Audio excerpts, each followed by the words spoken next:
अस्सलाम वालेकुम, मैं हूं साजिद हसन। आप मेरा यूट्यूब चैनल देख रहे हैं। आकिब जावेद साहब को किसी ना किसी तरह बना लिया है मोहसिन नकवी साहब ने, और पाकिस्तान टीम की कोचिंग के लिए जो है वो आकिब जावेद का नाम इस वक्त सर फहरिस्त है।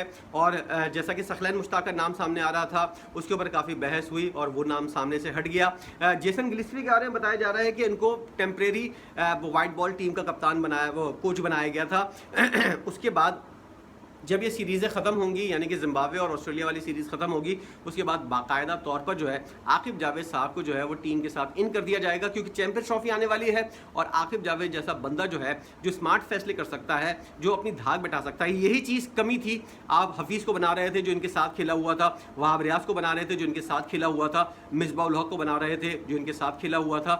ऐसे लोगों को लगा कर किसी किस्म का कोई, अजहर महमूद जैसे खिलाड़ी, किसी किस्म का कोई भरम नहीं है। जब वो आता है, खिलाड़ी उसका रिकॉर्ड लगा रहे होते हैं और खुद भी इनमेच्योर उसका रवैया है, बेवकूफ़ाना हरकतें। और इतना आजमाने के बाद आपको मुकम्मल तौर पर अंदाज़ा हो गया है कि अजहर महमूद इस वक्त पाकिस्तानी टीम के साथ किसी काम का नहीं है। इसके लिए अलावा कोई एक बड़ी जॉब जो है वो किसी और अहल बंदे को दे दी जाए तो ज़्यादा अच्छा रहेगा। पाकिस्तान की टीम की फील्डिंग अच्छी होगी और इसके अलावा असिस्ट जो करता है कोच को, उसके अंदर भी कोई एक दिमाग वाला शख्स सामने आ जाएगा। बहरहाल आकिब जावेद आएंगे तो अपने साथ जो है वो हो सकता है स्टाफ लेकर आए और अपने तौर पर तब्दीलियाँ करें। लेकिन ये वाला फैसला मैं आपको खबर दे रहा हूं हो चुका है मुकम्मल तौर पर कि जेसन गिलिस्पी जो हैं उनको रेड बॉल तक ही महदूद किया जाएगा।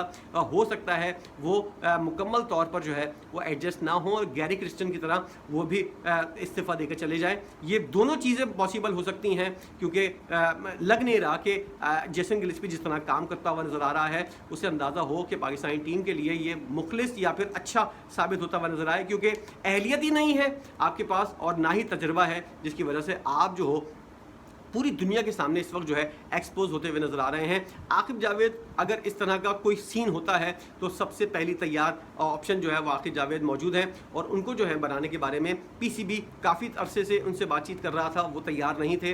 और उसके बाद इत्तलात ये आ रही हैं कि मोहसिन नकवी साहब ने उनको जो है मना लिया है कोचिंग के लिए। और खिलाड़ियों को इस वक्त जो ज़रूरत है, इस तरह की ही एक तरह से डंडा लेकर आने वाले टीचर की ज़रूरत है, क्योंकि इन लोगों की बहुत ज़्यादा शिकायतें भी आ रही हैं, इन लोगों की बहुत ज़्यादा सियासत भी हो रही है, इन लोगों के अंदर बहुत ज़्यादा डिफरेंस भी है ओपिनियन का। और इसके अलावा ये लोग जो है एक दूसरे के खिलाफ भी चलते हुए नज़र आ रहे थे। माजी के अंदर कितना एक दूसरे के हक़ में आ गए हैं, ये सिर्फ दिखावा है। देखने वाली चीज़ ये, अपने आप को टीम के अंदर जगह रखने के लिए अपने दुश्मन को भी दोस्त बनाने वाली पॉलिसी के ऊपर ये लोग चलते हुए नज़र आ रहे हैं। लेकिन मैच का नतीजा जो है वो फिर भी पाकिस्तान के हक़ में नहीं आ रहा है पिछले 2 साल से। तो ये वाली सूरत हाल अब देखने वाली है और उसके ऊपर यकीनी तौर पर फैसला करना है। और आकिब जावेद जो है वो इस बारे में तमाम तर होमवर्क जो है वो मुकम्मल कर चुके हैं और अब आने वाले दिनों के अंदर ये सीरीज़ से फारिग हो जाएंगे। उसके बाद साउथ अफ्रीका की सीरीज़ से पहले शायद पाकिस्तान के लिए अनाउंसमेंट हो जाए, और उससे पहले 10, 11 या 12 तारीख को जो है चैंपियंस ट्रॉफी के शेड्यूल का भी ऐलान हो जाएगा। और उससे पहले जो है ये सारी तब्दीलियां जो हैं चैंपियंस ट्रॉफी से पहले पहले सारी तब्दीलियां करनी है। और हेड कोच एक मजबूत उम्मीदवार जो जिसके अंदर आकिब जावेद जो है मुकम्मल तौर पर फिट होते हुए नज़र आ रहे हैं, वो जो हैं वो इस वक्त चार्ज संभालने को तैयार हैं। कोई गोरा जो है वो मुँह लगाने को तैयार नहीं है पाकिस्तान क्रिकेट बोर्ड के अंदर कि किसी तरह जो है वो जिम्मेदारियाँ संभाल सके। और पाकिस्तान क्रिकेट बोर्ड अब खुद भी ज़्यादा इंटरेस्टेड नहीं है कि किसी गोरे को जो है वो टीम की कोचिंग के लिए नामजद किया जाए। इसलिए आकिब जावेद जो है वो एक बेहतरीन ऑप्शन है पाकिस्तानी टीम के लिए। या फिर मेरी नज़र के अंदर एक और कप्तान है, एक जो साबिक कप्तान है, अगर उसके ऊपर किसी किस्म की मुल्क के अंदर कोई बहस ना हो और ना ही किसी किस्म का कोई इस तरह का बात हो, तो सलमान बट जो है वो इस वक्त की लॉट के अंदर जो है वो पाकिस्तान की कोचिंग के लिए एक बेहतरीन वाला जो है वो नाम है। वो उस तरह की क्रिकेटिंग माइंड जिस तरह का वो यूज़ करता है अपना, और जिस तरह का वो जो चीज़ें बताता है और जिस तरह की उसने माजी के अंदर कप्तानी की हुई है, गो कि उसने जो गलत फैसले किए थे और जिस तरह का पाकिस्तान का नाम बदनाम करने में उसका किरदार रहा था, पीसीबी उसके ऑफ़र करता है नहीं करता, क्या रिएक्शन आएगा। अगर आप तनाज़े से हट कर देखें तो एक बेहतरीन नाम जो है सलमान बट और आकिब जावेद का जो है वो सामने आ रहा है। आकिब जावेद मजबूत उम्मीदवार हैं, सलमान बट के कुछ इश्यूज़ हैं जो सब जानते हैं, उसके लिए बहुत ज़्यादा बातें भी हो चुकी हैं, क्या उनका माजी का रवैया रहा था। वो जो है वो अगर इस वक्त पाकिस्तानी टीम की नैया संभाल लें और कोचिंग संभाल लें तो पाकिस्तानी टीम को उससे फ़ायदा होगा। खिलाड़ी जो हैं उनको मुत्तहिद करने की ज़रूरत है, इन लोगों की सियासत करीब से देखकर उसको अंडरस्टैंड करके उसको ख़त्म करने की ज़रूरत ज़रूरत है और जो आपस में डिफरेंस है इन लोगों के एक दूसरे से आगे निकलने के, किसी को ट्रॉफी ना उठाने वाली जो चीज़ है कि कोई कप्तान जो है वो ट्रॉफी उठाकर हीरो ना बन जाए, ये वाली चीज़ जो है इन खिलाड़ियों को इस चीज़ से बाहर निकलना होगा, मुत्तहिद करना पड़ेगा, यूनिटी लानी होगी और पाकिस्तान का नाम जो है वो पहले नंबर के ऊपर रखने के लिए इन लोगों को जो है वो इस तरह का इन लोगों की तरबियत करनी पड़ेगी ताकि ये लोग सिर्फ पाकिस्तान के लिए खेलें। इस वक्त आपको अंदाज़ा हो चुका है 3 खिलाड़ी जो हैं वो पाकिस्तान का नाम किस हद तक बदनाम कर चुके हैं और माजी के अलावा इस पोजीशन के ऊपर ये लोग आ चुके हैं कि पाकिस्तान हारे या जीते, इन लोगों को अपनी परफॉर्मेंस से मतलब है। इसलिए इन लोगों का माइंडसेट भी तब्दील करना है। निकाल तो आप सकते नहीं है ना मोहम्मद रिजवान को, ना बाबर आजम को, ना शाहीन शाह अफरीदी को, क्योंकि पाकिस्तान के अंदर ये तासुर बन चुका है और पीसीबी समेत ज़्यादातर आधे से ज़्यादा पाकिस्तान जो है वो सोच चुका है। हालांकि आपने माजी के अंदर अभी हाल ही के अंदर जो सीरीज़ जीती है न्यूजीलैंड के ख़िलाफ़, इंग्लैंड के ख़िलाफ़, उसके अंदर आपने इन दोनों खिलाड़ियों को बाहर किया था। एक फितना मौजूद था टीम के अंदर, लेकिन आपने देख लिया कि इन दोनों के बगैर भी जो है पाकिस्तानी टीम जीत सकती है। तो इन तीनों के बगैर भी पाकिस्तानी टीम जीत सकती है।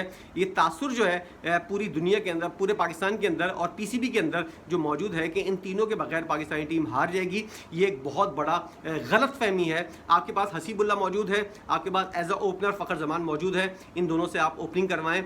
अगर आप लेना चाहते हैं किसी और खिलाड़ी को तो बाबर आजम की जगह आप तीसरे नंबर के ऊपर कामरान गुलाम को खिलाएं, साहबजादा फरहान आ जाए। उसके अलावा जो है अगर पावर हिटर की बात की जाए तो उसके अंदर कोई भी डोमेस्टिक का खिलाड़ी जो है उसके अंदर आपको मिल जाएगा, उसको आप यूज़ करें, स्पिनर्स को यूज़ करें। विकेट कीपिंग के लिए हसीबुल्ला मौजूद है ऑलरेडी, इसलिए नीचे के अंदर जो है नीचे के नंबरों के अंदर आपको पावर हिटर की ज़रूरत पड़ेगी और उसके लिए जो है आमिर जमाल जैसा ऑलराउंडर जो है वो यकीनी तौर पर जो है फिट होता हुआ नजर आएगा। आपने मीर हमजा को किसने ये वाली बात कही है कि वो टेस्ट का खिलाड़ी है, उसको वनडे और T20 के अंदर यूज़ नहीं कर सकते, आप उसको यूज़ करें। नसीम शाह इंजरी प्रोन है लेकिन उसके साथ मसले मसाइल बहुत ज़्यादा हैं, इसलिए उनकी जगह जो है वो टीम के अंदर दूसरा कोई उनके लिए क्या खिलाफ साजिश करेगा, वो खुद अपने लिए काफ़ी हैं और जब उनकी बेहतरीन परफॉर्मेंस होती है उनके साथ कोई ना कोई मसला हो जाता है। मोहम्मद हसनैन जो है उनके खिलाफ शाहीन शाह अफरीदी चलते हुए नजर आ रहे हैं। शाहीन शाह अफरीदी टीम के अंदर नहीं होंगे, हो सकता है मोहम्मद हसनैन जो है वो टीम के लिए कुछ अच्छी कारकर्दगी का मुजाहरा करता हुआ नजर आ जाए। तो पाकिस्तान के पास खिलाड़ी तो बहुत मौजूद हैं, खिलाड़ी हैं भी, और जिस तरह के सेंट्रल कॉन्ट्रैक्ट आपने दिए हैं उनमें बहुत से ऐसे खिलाड़ी हैं इन तीनों खिलाड़ियों की जगह पुर करते हुए नजर आएंगे। लेकिन असल चीज़ है नियत और आपका ये डर जिसको आप ख़त्म करें। जब पाकिस्तान क्रिकेट बोर्ड ही डर रहा होता है तो खिलाड़ी भी डर के मारे हार के डर की वजह से मैच खेलने के लिए जाते हैं, और जब आप हारने से बचने के लिए जाते हैं तो फिर आप हार जाते हैं। जब आप जीतने के लिए जाते हैं तो यकीनी तौर पर जीतते हैं। माइंडसेट की बात होती है, ये चीज़ जो है पीसीबी से खिलाड़ियों ने अडॉप्ट की है। पीसीबी हारने से डरता है, मुसलसल पाकिस्तानी टीम हार रही है, खिलाड़ी भी हारने से डरते हैं इसलिए मुसलसल हार रहे हैं। और इसके अलावा वो लोग साजिशें और आपस में ग्रुप बंदियां और एक दूसरे के साथ देने के लिए दूसरों खिलाड़ियों की जो है करियर से भी खेलते हुए नजर आते हैं। तो ये चीज़ें जब ख़त्म होगी पाकिस्तानी टीम खुद ही जो है वो अपने तौर पर जो है अच्छी टीम बन जाएगी, फाइटिंग टीम बन जाएगी, फाइटिंग यूनिट के तौर पर खेलेगी। अगर सलमान बट या आकिब जावेद में से कोई कोच बन जाए, इन चीज़ों को वो दुरुस्त कर ले और स्मार्ट फैसले, मुझे उम्मीद है आकिब जावेद से कि वो उन्होंने जिस तरह का इंग्लैंड के खिलाफ सीरीज़ के अंदर स्मार्ट फैसला किया था, बड़ा फैसला किया था, अगर उनको कोच बना दिया जाए तो वो इस तरह के स्मार्ट फैसले कर पाकिस्तान को जीत की राह पर गामजन कर सकते हैं। क्या आपकी भी यही सोच है? और इसके अलावा कोई ऑप्शन है कोचिंग का? अगर जेसन गिलिस्पी जो टेम्परेरी मौजूद है उसको हटाने के बाद पाकिस्तानी टीम का वाइट बॉल का कोच कौन बनेगा, उसके लिए कोई एक नाम है जो इस तमाम तर मसाइल को जो है वो हल करके पाकिस्तान को एक फाइटिंग यूनिट बना दे? उस नाम को हमारे साथ शेयर कीजिए कमेंट सेक्शन में जाकर और बताइए कि आपकी उस शख्स के बारे में, उस कोच के बारे में क्या राय है। वीडियो देखने का बहुत शुक्रिया।